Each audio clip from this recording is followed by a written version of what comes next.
Alrighty, ladies and gentlemen, we are back at it again with another Wuthering Waves video. And this time, we're going to be focusing on a new quality of life added in version 3.2. Except this time, the quality of life is actually very familiar to what we have had before, but apparently it's been reworked. And that's going to be the echo management system that you see on my screen over here. And to actually access that, right, you're going to go ahead, go to Databank, and then scroll all the way down. Well, my camera's like hiding it right now, but it's like this...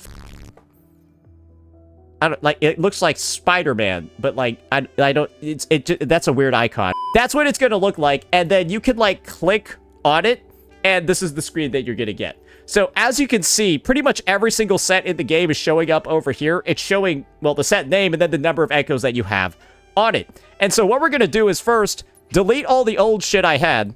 You're going to be like, "Oh no, terrible." But I'm going to start off with the suggested plans from here so that you can all follow along with what I do and then share it, import it yourself if you can't. And then maybe if you're on like a different server like Enfield's Blueprints for some godforsaken reason, maybe these blueprints for the echo management can only be shared cross-server. Who knows? I'm not particularly very sure. So with that out of the way, let's go ahead. Let's see what QoL Games has already prepared for us and see if we need to make any modifications. All the different cost echoes, we're going to start off with Sound a True Name first because, well, I'm building my Sigrika at the moment. All the echoes are showing up over here, right? As well as what's actually going to be locked in between them.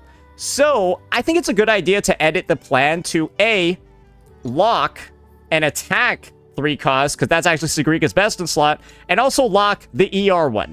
Yes, QoL Games, you have actually fucked up pretty bad over here, and you're likely going to break some people's accounts with this initial suggestion, because an attack 3 cost is actually better than an arrow damage one on her, and an ER one is used as well if you want to take a shortcut in reaching her substats. So, yeah, that first one is looking pretty shit. All these other ones, though, they should definitely be thrown away.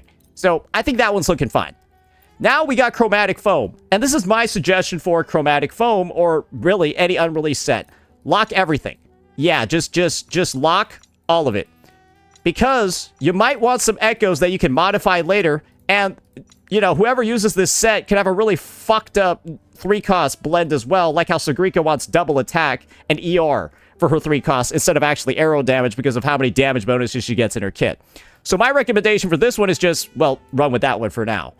Trailblazing Star, we all know how this one works, right? You want your Ameth out here. And she actually uses 1 fusion, 1 attack for her best in slot. So make sure you lock that attack 3 cost, and then you can, you know, proceed to go ahead and dump pretty much everything else because you're never going to want any of these on there. You can see there's a little bit of work that we're doing, a decent amount that we have to get done, but hopefully I'm explaining why you want all of this stuff to actually happen. So for this plan over here, just dump all of these, write a Gilded Revelation as Luke's set, go ahead and lock an attack 3 cost just in case, and then, you know, I don't really think there's... This one does seem like pretty consistent, at the very least, to me. I don't see any big issues here. Halo of Starry Radiance. Edit the plan. You actually want all 3 of these options available. Mornier is pretty good with all 3 of these. Crit damage for a little bit more damage, defense for some more, kind of like a blend of damage and healing, and then healing bonus is just for healing. That's what you can do over there. On this side, ER and defense, yeah, that sounds pretty much right. Yeah, maybe you can decide to lock a Havoc damage too if you want to have some fun with it, but that's looking pretty decent. That's looking pretty decent. It looks like QoL Games decided to lock the attack and HP of this set for some reason. Why would they do that? I'm gonna undo that. Pact of Neon Light Leap. No, you don't want any of those. Those are pretty doo-doo water. Spectre of Damage. You can run attack on Lene and you won't really see that much loss. And then attack is locked, and then the rest of these, yeah, you're looking pretty good here. You can probably notice, right, from what I've done, I think we're gonna stop with the 3.0 sets for now, and then I'll work on the other ones later. What this is going to do is it's going to allow you to really quickly optimize which sets you're building, and then, of course, not spend too much time with a bunch of garbage. You're noticing over here, I've got a lot of sets of Trailblazing Star and Sound a True Name. That's because I've been spamming that tacit field like fucking crazy. And when you do that, right, you spam that tacit field like crazy, you want to make sure that you're actually getting rid of all of the unnecessary pieces. And let me actually go ahead and dump these as well, just to really make that one simple. And now that I've got all of these kind of like baseline sets going, I trust QoL Games with the rest of these. You can then go into Managed Owned Echoes. And this is where, oh, wow. It'll show you what you have locked, right? Kind of like a bunch of shit over here. Oh, no, electro damage, glacial damage. You can go ahead and see all the stuff that's going to go from either locked or unlocked, right? And these are all sets, and these are all things that are like offset, right? All things that are just not very useful to have on my account. And that will, well, process all of them in a batch. And that went ahead, that did all of it. Now you got to go to the next step over here, right, to start cleaning up your inventory. You got to do some merging. And guess what's going to show up over here? All of those echoes that I just discarded, and they're all the garbage echoes that I don't need.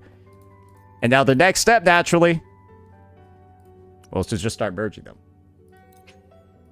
Boom. And then you're going to see, okay, what's actually getting locked in now and what's starting to get thrown away. And you're going to see that the discard icon, all of that, it's been smoothed out. So I think that this is kind of like the best iteration of the quality of life that we've gotten so far. The main reason being that managing your inventory, right, is a lot easier than ever. And this is going to make it super clear what echoes you just don't need anymore so that you don't run the risk of, you know, clogging up your inventory with a bunch of garbage and then hitting that 3,000 limit. I think 3,000 is probably the upward limit that they're going to go and not go much further than that. And you're seeing that I have so many excess echoes, I'm going to be here for like, at least like 20, 30. Jesus Christ, how many more do I have? Oh my lord. That's so fucking many. Can I go again? Oh dear. And I think I'm going to save that last one just for now. But hopefully, you're beginning to notice what's actually going on over here. It appears that QoL Games has actually listened again.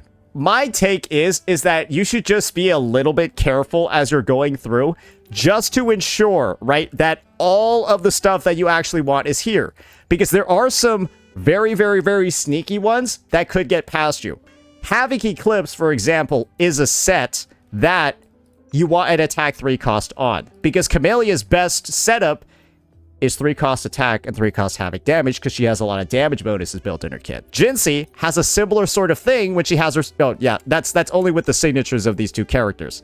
I think those are the main ones that you're going to want to have. You're going to want to be on the lookout for. Tide-breaking Courage is another situation over here where you're going to want to have fusion damage potential. Okay, what is this garbage, bro? Yeah, no, Tide-breaking Courage on pretty much all of these sets is some hot ass. So, like, yeah, no, they're just baiting you here. I don't know what they're doing with this one. That's a fucking disaster. Empyrene Anthem, okay, good job. They locked all the damage bonuses, so you're kind of good there. I also recommend locking just attacks on Empyrene Anthem so you can share between the units. Windward Pilgrimage. Gust of Welkin. This looks good for Gust of Welkin. And Windward Pilgrimage, they locked attack and HP. Yeah, we're looking fine there. Crown of Valor does Electro and Arrow. Law of Harmony is Chu Yan's set. That one's looking good. Let me just double check all of these just to make sure there's not like some hidden trash here somewhere. We already did all of these, so we're fine. Lingering Tunes? Oh, they just know it's shit. Yeah, no, they just... Yeah, no, how about this? This is Lingering Tunes. Just do this. Yeah, just... Yeah, no, we gonna make sure to share this part of the code. Yeah, this is what your Lingering Tunes should look like, boys. Yeah. Actually, on second thought, it's not bad to hold on to some Lingering Tunes on the basis of you can put them in with the Nightmare Echo, with the Nightmare Nest sets. Like, you can combine it with, like, Dream of the Lost, Crown of Valor, Law of Harmony, all of those, right? Lingering Tunes is usable there. So, maybe it's actually worthwhile to, like... Nah, it's pretty shit. Like, you can go for it. Yeah, just go for, like, one of these, and then maybe you'll be fine. Rejuvenating Glow. Yeah, they have a user on all of these. I would say keep an Arrow on Rejuvenating Glow, because Arrow Rover actually likes having this set on in a lot of their teams. Do keep that in mind. And I would actually lock crit rate and crit damage, too, for these. And maybe HP for your Shorekeeper. Yeah, Rejuvenating Glow could definitely use a little bit of love here. Other than that, Moonlit Clouds.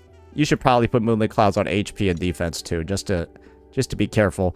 And an attack Moonlit Clouds 3 cost is also pretty decent. Yeah, I think that's pretty self-explanatory for now. There's actually not a lot of echo sets in the game now that I think about it. And every new echo set that gets added, it's just going to make it easier and easier to manage these two. So I think this is a pretty decent plan for now. I want to go ahead and preview the share and import page just so I don't like fucking... Oh my god. Oh, there we go. Yeah, it's just updated. Okay. Plan code updated to the latest version. What the fuck is that? Yeah, I guess that's the code. Let me go see what happens when I click share. I just don't want to see like some fucking Facebook okay, no, it just copied it to the clipboard. All right, what happens if I... What happens if I just paste my shit in? This will override it. And plans with the configuration from Rover Sate. Oh, that's cool. Oh, it puts like the name in. Oh, that's neat. Oh, that's pretty neat. It puts the name in. But yeah, that would be my take on how to use the system. Hopefully those codes are shareable. But do realize that I did these in like 5 minutes. So, sorry, I did these in about 10 minutes. So you're probably going to want to go ahead, double check and review these yourself. Oh, I already, yeah. Attack 3 costs are fine on Carlotta too, because she has a lot of damage bonuses built in. Oh, my bad. I fucked up there as well. You see, like, we're just do a double check on your own, just so that you actually know if there are like some small variations that you want, that those are being caught too. Because, like, yeah, you could run an attack 3 cost on Carlotta. It's not a big deal. That would be the main thing to look out for. Attack 3 costs on those DPS sets, because oftentimes the characters are just fine with one of those enabled. So, yeah, that's gonna be the look that we have over here. I guess I'll update my code once again. Oh, it's just the same code every time. So it looks like we'll be able to just consistently have this one code for me, and all I need to do is click update on my end. When it gets updated, there's not a new code. Yeah, there's never a new code. Whenever I update it, then the code is just going to be updated with whatever I put in, so there's no need to repaste a new one. Yeah, I think they did a pretty good job with this one. So it looks like a unique ID for every single player, and I can update it on my end, and then you can just repaste it on yours. So yeah, maybe on April Fool's Day, I'll put everything on Discard.